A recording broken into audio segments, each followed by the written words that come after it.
إن الحمد لله نحمده ونستعينه ونستغفره ونعوذ بالله من شرور أنفسنا ومن سيئات أعمالنا من يهده الله فلا مضل له ومن يضلل فلا هادي له وأشهد أن لا إله إلا الله وحده لا شريك له وأشهد أن محمدا عبده ورسوله يا أيها الذين آمنوا اتقوا الله حق تقاته ولا تموتن إلا وأنتم مسلمون يا أيها الناس اتقوا ربكم الذي خلقكم من نفس واحدة وخلق منها زوجها وبث منهما رجالا كثيرا ونساء واتقوا الله الذي تساءلون به والأرحام إن الله كان عليكم رقيبا يا أيها الذين آمنوا اتقوا الله وقولوا قولا سديدا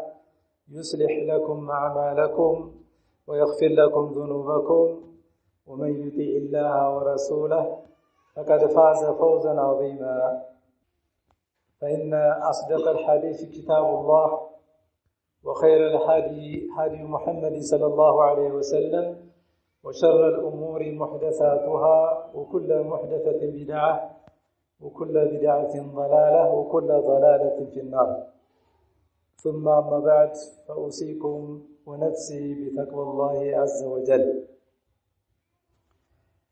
فعن أبي هريرة رضي الله عنه قال لما نزلت على رسول الله صلى الله عليه وسلم لله ما في السماوات وما في الأرض وإن تبدوا ما في أنفسكم أو تخفوه يحاسبكم به الله فيغفر لمن يشاء ويعذب من يشاء والله على كل شيء قدير قال فاشتد ذلك على أصحاب رسول الله صلى الله عليه وسلم فأتوا رسول الله صلى الله عليه وسلم ثم بركوا على الركب فقالوا أي رسول الله كلفنا من الأعمال ما نطيق الصلاة والصيام والجهاد والصدقة وقد أنزلت عليك هذه الآية ولا نطيقها قال رسول الله صلى الله عليه وسلم أتريدون أن تقولوا كما قال أهل الكتابين من قبلكم سمعنا وعصينا بل قولوا سمعنا وأطعنا غفرانك ربنا وإليك المصير قالوا سمعنا وأطعنا غفرانك ربنا وإليك المصير فلما اقترأها القوم ظلت بها ألسنتهم فأنزل الله في إثرها آمن الرسول بما أنزل إليه من ربه والمؤمنون كل آمن بالله وملائكته وكتبه ورسله لا نفرق بين أحد من رسله وقالوا سمعنا وأطعنا غفرانك ربنا وإليك المصير فلما فعلوا ذلك نسخ الله تعالى فأنزل الله عز وجل لا يكلف الله نفسا إلا وسعها لها ما كسبت وعليها ما اكتسبت ربنا لا تؤاخذنا إن نسينا وأخطأنا قال نعم ربنا ولا تحمل علينا إسرا كما حملته على الذين من قبلنا قال نعم ربنا ولا تحملنا ما لا طاقة لنا به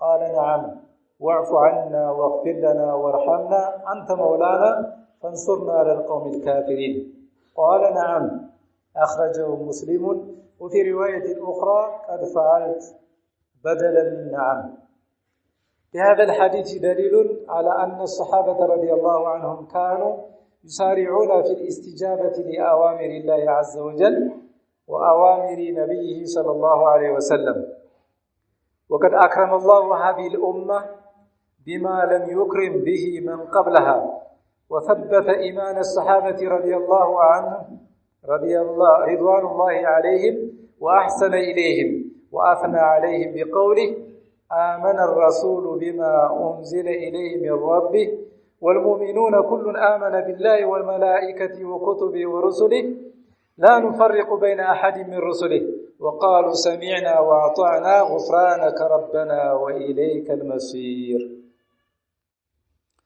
إن شاء الله تعالى خطبتنا اليوم قولوا سمعنا وأطعنا يا الله سبحانه وتعالى تزاز ممرياو بميمتابت ጊዜ ያው ሰምተናል ታዘናል ማለት እንደሚገባ ይሄ እንግዲህ በሷሃቦች ብቻ የሚያጠር ሳይሆን አጠቃላይ ኡመተል ኢስላም የአላህ Subhanahu Wa Ta'ala ትእዛዝ የነብዩን ሰለላሁ ዐለይሂ ወሰለም ትእዛዝ ሰምቶ አዳምጦ ያው ለተግባር መዘጋጀት እንደሚያስፈልግ ነው ማለት ነው። እና እዚህ ጋር አቡ ሁረይራ ያስተላለፉት አንድ ትልቅ ሐዲስ አለ። አላህ Subhanahu Wa Ta'ala በነብዩ ሰለላሁ ዐለይሂ ወሰለም ላይ የሚከተለውን ቁርአን ያወረደ ጊዜ ሊላሂ ማ ፊ السماوات وما في الارض በሰማያት ያለውን በምድር ያለውን በሙሉ ለአላህ ነው። ወኢን ትብዱ ማ ፊ አንፉሲኩም አው ትخفوه በነፍሳችሁ ውስጥ ያለውን ግልጽ ብታደርጉም ብትደብቁትም ይሐሲብኩም ቢሂላህ አላህ Subhanahu Wa Ta'ala ሂሳብ ያደርጋችኋል ይቆጣጣራችኋል። فيغفر لمن يشاء ويعذب من يشاء الله يفلقون ምህረት ያደርጋል ለፈለገው አካል ደግሞ ይቀጣል። والله على كل شيء قدير ይሄ ቁርአን አንቀጽ በወረደ ጊዜ ሷሃቦቹ በጣም ከበዳቸው። ምናልባት በግልጽ ምን ሰራው ግን ችግር የለም ግን እያንዳንዷን በውስጥ ምናስባት እያንዳንዷን የሚቆጣጠረን ከሆነ እንዴት ልንሆን ነው ብለው ወደ ነብያችን ሰለላሁ ዐለይሂ ወሰለም መጡ። ምን አሏቸው? ያላህ መልእክተኛ ሆይ እኛ በምንችለው ስራ ተገደን ቆይተናል። አሁን ግን ያው ማንችለው ነገር መጣብን ይያሉ ነው። ወላ ኑጢቁሃ በየምንችለው ሶላትን እንሰግዳለን፣ ዘካን እንፈጽማለን፣ ጾም እንጾማለን፣ ጂሃድ እንወጣለን። ግን አሁን የወረደው የቁርአን አንቀጽ ግን ማንችለው ከአቅማችን በላይ ነው ሲሏቸው ነብዩ ሰለላሁ ዐለይሂ ወሰለም ምን አሉ? አቱሪዱና አን ተቁሉ ከማ ቃለ አህሉል ኪታበይን እነዛ የመጽሐፍ ባልተቤቶች አይሁድና ነሷራዎች እንደተናገሩት ልትናገሩት ፈልጋላችሁ?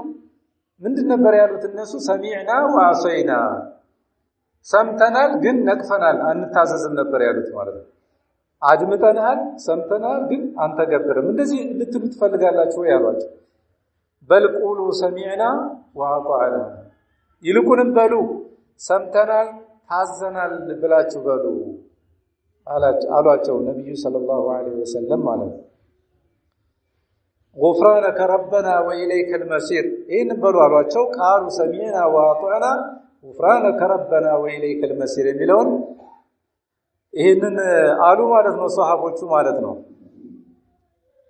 ከዛ በኋላ ይሄንን ቁርአን ቀርተው እየተለማመዱት ምላሳቸው እየተለማመደ እየገራላቸው ከመጣ በኋላ አላህ Subhanahu Wa Ta'ala ቁርአን አወረደ። فأنزل الله في إثرها آمن الرسول بما أنزل إليه من ربه رسول صلى الله عليه وسلم ወደሱ በተወረደለት አመነ ከጌታው በተወረደለት አመነ።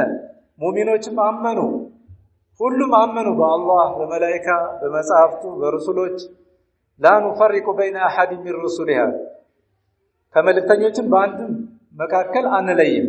وقالوا سمعنا وأطعنا غفرانك ربنا وإليك المصير የሚለውን አሉ። አላህ Subhanahu Wa Ta'ala ይህንን ቁርአን አወረደላቸው ማለት ነው። ከዛም فلما فعلوا ذلك نسخ الله تعالى ወዲያውኑ ይህን የሰሩ ጊዜ አላህ ሰረዘላቸው። فأنزل الله عز وجل لا يكلف الله نفسا إلا وسعها ነፍስን አያስገድዳትም አላህ ያቅሟን ያክል እንጂ إلا وسعها لها ما كسبت وعليها ما اكتسبت የሰራቸው አላት በሰራቸው ደግሞ ተጠያቂነትም አለባት ማለት ነው ወንጀል ከፈጸመች። ከዛ በኋላ ربنا لا تؤاخذنا إن نسينا أو أخطأنا አሉ። ሷሃቦች በረሳነው በተሳሳትነው ነገር እንዳትይዘን አሉ። አላህ Subhanahu Wa Ta'ala ቃለ ነዓም አልይዛችሁም አላቸው። አላህ በእያንዳንዷ በተናገሯት ነገር ሁሉ ነዓም ነዓም በሌላ ሪዋያ ፈዓልት በቃ ይሄንን ሰርቻለሁ አልይዛችሁም በረሳችሁት በተሳሳቻችሁት ነገር አልይዛችሁም ብሎ አላህ Subhanahu Wa Ta'ala ቃል ገባላቸው ማለት ነው። እና ይሄ ሐዲስ የሚያስረዳን ሷሃቦች ለእስቲጃባ ከአላህ ለመጣው መመሪያ ምን ያህል ፈጣን እንደሆኑ ለአላህ ትእዛዝ ተቀባይ እንደሆኑ ወአዋሚሪ ነብይ ሰለላሁ ዐለይሂ ወሰለም ለነብዩ ሰለላሁ ዐለይሂ ወሰለም ትእዛዝም ምን ያህል ዝግጁ እንደሆኑ የሚያስረዳን ሐዲስ ነው ማለት ነው። እንግዲህ በሌሎችም ሐዲስ የነሱ እስቲጃባ ምን ያህል ዝግጁ እንደሆኑ ለአላህ Subhanahu Wa Ta'ala ህግጋት ሰሚዎችና ታዛዦች እንደሆኑ የሚያስረዱ በጣም በርካታ የሆኑ ሐዲሶች አሉ። ለምሳሌ አነስ ያስተላለፈልን ሐዲስ አለ። ኩንቱ ሳቂየል ቀውሚ ፊ መንዚሊ አቢ ጦልሃ ይላል። በአቡ ጦልሃ ቤት መጠጥ ይጠጡ ነበር። የመጠጥ ሐራምነት አስካሪ መጠጥ ሐራም አልነበረም እና በአቡ ጦልሃ ቤት ያ መጠጥ እየተቀዳ ይጠጣ ነበር። ሷሃቦች ይጠጡ ነበር። ከተምር የተዘጋጀ አስካሪ መጠጥ። ከዛ በኋላ የአላህ መልእክተኛ አለይሂ ሰላቱ ወሰለም ክልክልነቱ በመጣ ጊዜ አዋጅ እንዲታወጅ አዘዙ። የሆነ የሚያውጅ ሰው ሙናዲ ተጣሪ መጣ። አላ ኢነል ኸምረ ቀድ ሑሪመት፣ ኸምር አስካሪ መጠጥ ካሁን በኋላ እርም ተደርጓል የሚል ጥሪ የተጠራ ጊዜ ቃለ ፈቃለ ሊ አቡ ጦልሃ፣ ያ የቤቱ ባለቤት መጠጡን የሚያዘጋጀው አቡ ጦልሃ እኽሩጅ ውጣ አለኝ አለ። ለአነስ ማለት ነው።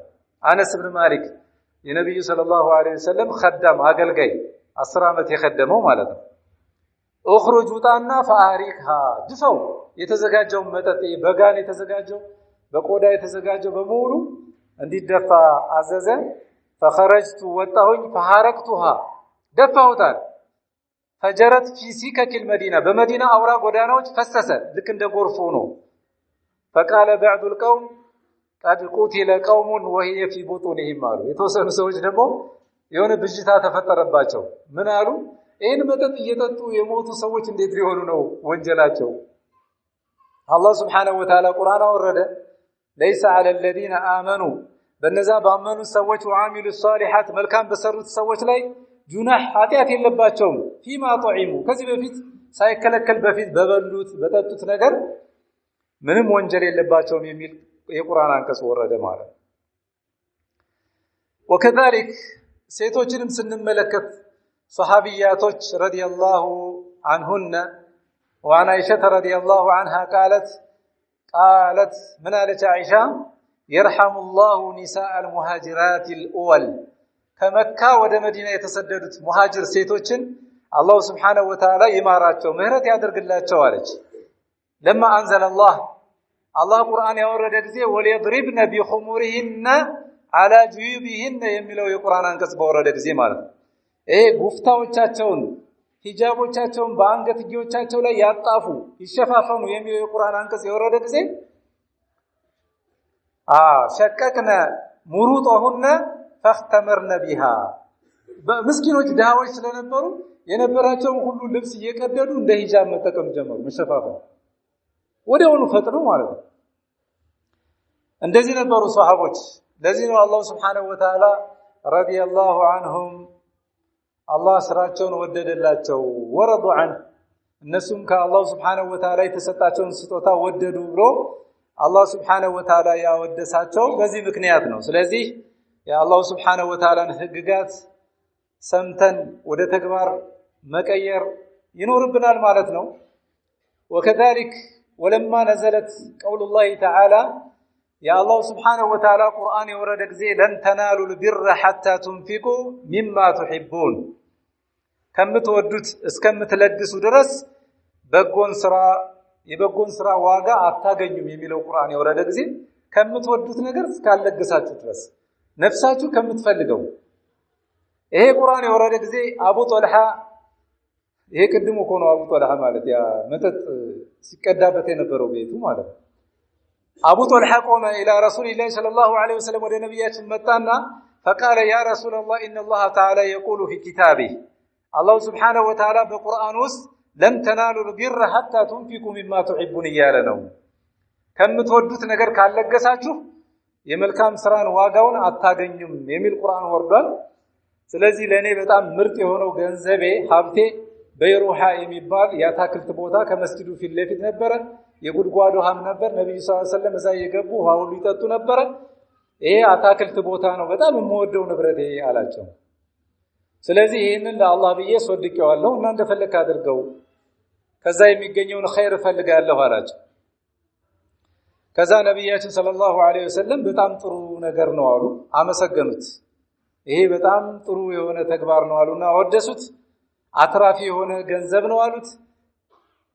ቀድ ሰሚዕቱ ማ ቁልት፣ ያልከውን ነገር ሰምቻለሁ አድምጫለሁ። ፊሃ ወአራ አንተ ጀዐለሃ ፊል አቅረቢን፣ እኔ ግን የሚታየኝ ያሉት ለቅርብ ዘመዶች አከፋፍለው አሉት وارى ان تجعلها في الاقربين قال افعل يا رسول الله سرالو سو ካዘዙኝ سرالو አለ فقسمها ابو طلحه في اقاربه وبني عمه ለአጎቱ ልጆች ለቅርብ ዘመዶች ያንን ያትክልት ቦታ في سبيل الله ለገሰ ሰጣቸው የአላህ መልእክተኛ ባዘዙት መሰረት ማለት ነው ስለዚህ ሱሐቦች እንደዚህ ነበሩ ለተግባር የተዘጋጁ ነበሩ ነብዩ ሰለላሁ ዐለይሂ ወሰለም ሁሉ ኡመቲ يدخلون الجنه ሁሉም የኔ ተከታዮች ጀነት ይገባሉ ህዝቦች ጀነት ይገባሉ ነገር ግን ኢላ መን አባሉ ጀነት ግባ ሲባል እንቢ ያለ ሲቀራሉ ቂለ ያ ረሱላህ ያ አላህ መልእክተኛ ወይ ተባሉ ማን ያባ ማን ነው ጀነት ግባ ሲባል እንቢ የሚለው ወደ ኋላ የሚያፈገፍግ ማን ነው ሲሏቸው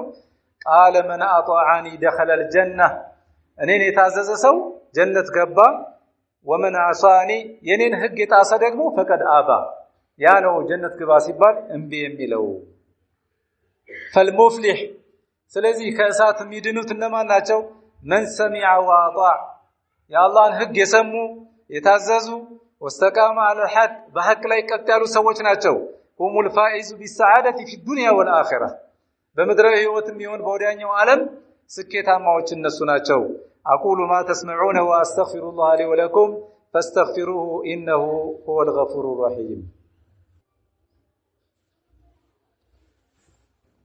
الحمد لله على إحسانه والشكر له على توفيقه وامتنانه وأشهد أن لا إله إلا الله وحده لا شريك له تعظيما لشأنه وأشهد أن محمدا عبده ورسوله الداعي إلى رضوانه صلى الله عليه وسلم وعلى آله وأصحابه وإخوانه أما بعد فيا أيها المسلمون نريد أن نقف وقفة مع أنفسنا وأن نؤهد الله سبحانه وتعالى على السمع والطاعة على الانقياد والاستسلام حتى نكون ممن بشرهم الله سبحانه وتعالى فقال ومن يطع الله ورسوله يدخله جنات تجري من تحتها الأنهار خالدين فيها وذلك الفوز العظيم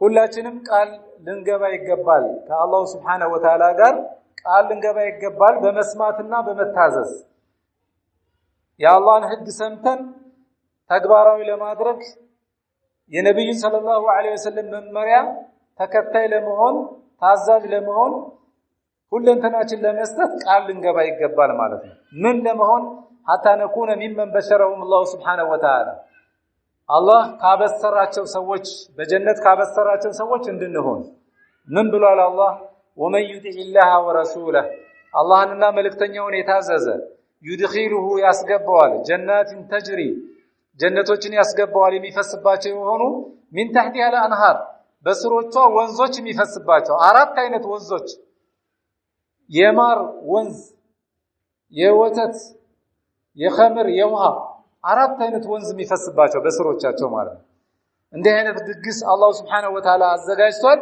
ለማን ነው አላህንና መልእክተኛውን ለታዘዙ ሰዎች خالدين فيها በዛች ውስጥ ዘውታሪ ትሆናላችሁ እያለ ነው አላህ فذلك الفوز العظيم ይሄ ታላቅ የሆነ ስኬት ነው وقال عز وجل ومن يطع الله والرسول በሌላ አንቀጽ ደግሞ አላህና መልእክተኛውን የታዘዘ ሰው فاولئك مع الذين انعم الله عليهم من النبيين والصديقين يوم القيامه ከነማን ጋር ነው የሚሆነው ከነቢያቶች ጋር ይሆናል አላህ ጸጋውን ይዋለላቸው እነሱ ናቸው ከነቢያት ከሲዲቆች ከናቡበክር ሲዲቅ ጋር ይሆናል ከናኢሻ ከሲዲቆች ከነመርየም ሲዲቅ ከተባሉት እውነተኛ በእውነተኝነት በጣም ጎልተው የወጡ ከነሱ ጋር ይሆናል ወሹሃዳ ከሰማዕታቶች ጋር ይሆናል በዲን ላይ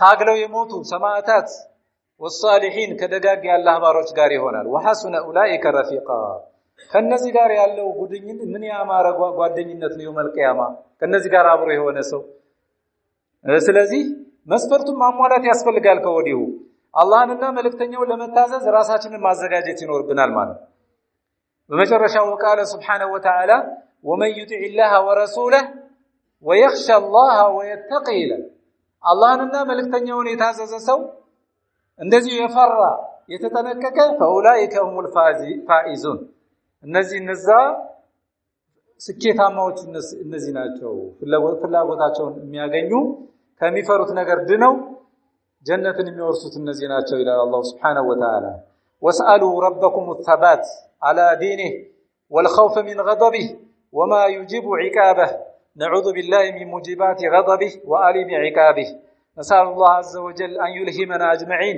رشد أنفسنا وأن يصلح لنا شأننا كله وصلوا وسلموا على محمد بن عبد الله كما أمركم الله بذلك في كتابه فقال إن الله وملائكته يصلون على النبي يا أيها الذين آمنوا صلوا عليه وسلموا تسليما اللهم صل على محمد وعلى آل محمد كما صليت على إبراهيم وعلى آل إبراهيم إنك حميد مجيد وبارك على محمد وعلى آل محمد كما باركت على إبراهيم وعلى آل إبراهيم إنك حميد مجيد اللهم أعز الإسلام والمسلمين اللهم انصر من نصر دينك وكتابك وسنة نبيك محمد صلى الله عليه وسلم ربنا آتنا في الدنيا حسنة وفي الآخرة حسنة وقنا عذاب النار وآخر دعوانا أن الحمد لله رب العالمين